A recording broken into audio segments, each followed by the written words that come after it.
series of conference calls, briefings, meetings with Syrian Americans that I met with in my constituency last evening, who painted a picture of humanitarian disaster, but also into a call of about 300 constituents as I was leaving Houston today to come to this briefing. I think the American people should know that Republicans and Democrats are taking this enormously seriously. It is painstakingly serious. And I want to thank the President and the administration for doing something that did not occur in the determination to go to war in Iraq. I read the authorization for Afghanistan, which I did vote for, and it had the word self-defense. That was not the case in Iraq. What makes this particularly difficult is that this is about international norms and standards, but it is about the devastating disaster, humanitarian disaster that chemical weapons generate. It makes it a very tough call for members and also for the American people to understand, because there are no words in there such as self-defense. I remain enormously open and will be in briefings wherever they occur as we come back to Washington.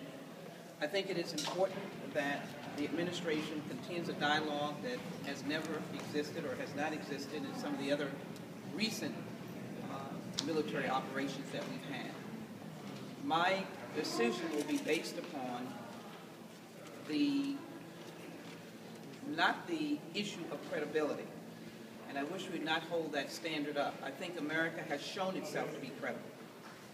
Our president has shown himself to be credible. And I'm saddened that our memory fails us, and that this is a president that captured Osama bin Laden. But I think the important point is for the American people is that what is their stake in this? What is a danger to them if this is not done? I plan to be available to my constituents throughout the next couple of days to answer or subject myself to those questions.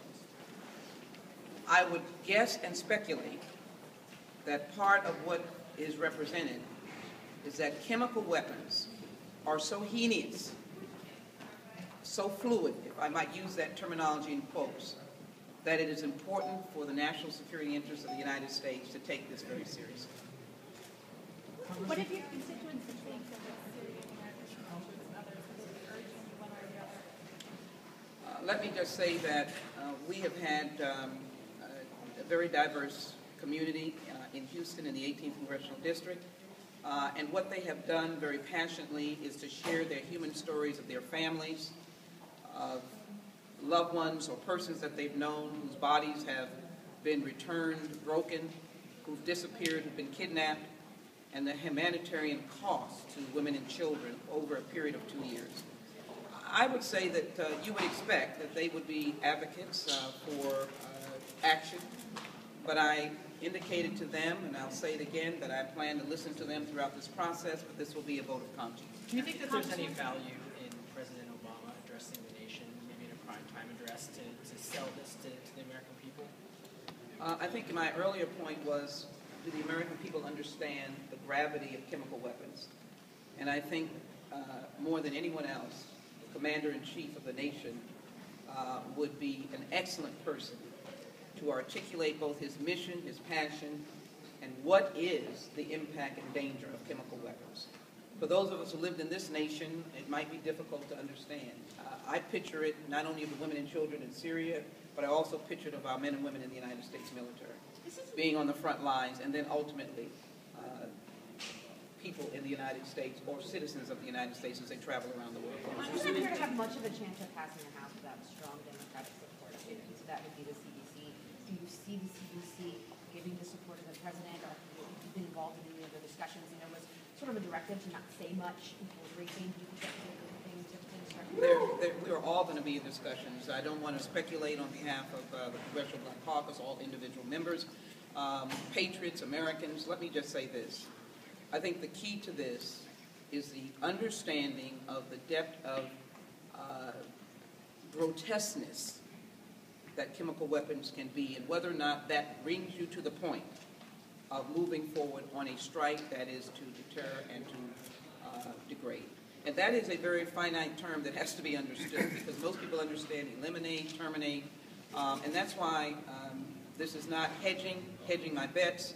Members are not hedging their bets. I think what is happening is that we will stay in constant briefing as long as it takes up until the time of the vote. I can't speculate what will happen in the House. I will say to you that it's probably going to be an enormously vigorous debate, and I would expect, as I flew up here, I said, what would it take?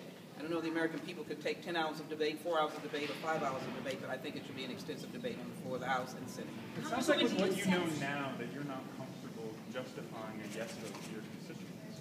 I don't want to speculate any vote. What I want to do is to continue receiving information, and we will do that on behalf of my constituents up until the time is appropriate to vote on the floor. What if you're on in the best interest of our national security districts? I am convinced that I have to continue to receive information, engage with my constituents. I think that is the place of many of the members, including those that we saw in the various hearings, except for the Senate, of course, that is active in the Senate committee. But I think it is a question of getting as much facts as I am not prepared to suggest that there is no basis whatsoever. Does the evidence you're being given leave you with any doubt that what the administration is saying about this is true? I don't want to speculate on any evidence that I'm securing in a classified setting. What I want to say to you is that what is being put in the public sphere is the issue of chemical weapons, and that has to be the question as we go forward, the depth of devastation that could perpetrate. Congresswoman, do you sense that sentiment in the House is moving in one direction or the other? No, I don't. What I sense is that members are coming and going with an open mind along with the Senate, and that they are active and engaged. And this is so different from the fear of time of Afghanistan. Obviously was a heinous act, but Iraq. And I think people are very pleased to see this difference, and I think the President is owed a moment of appreciation. It is different. The resolution that came out of Senate Foreign Relations says the U.S. should be doing what it can to reverse the momentum on the battlefields against Assad and towards the rebels. Is that something you're comfortable with? Well, that is, I've read all machinations of the Senate resolution, and I'm going to continue to explore with the appropriate officials as to whether or not we are assured that there will be no boots on the ground of U.S. troops. And that I can't answer for you right now, but if any of that language points to any of that, we want to have that clarified. Thank you. Thank you all very much. Thank you.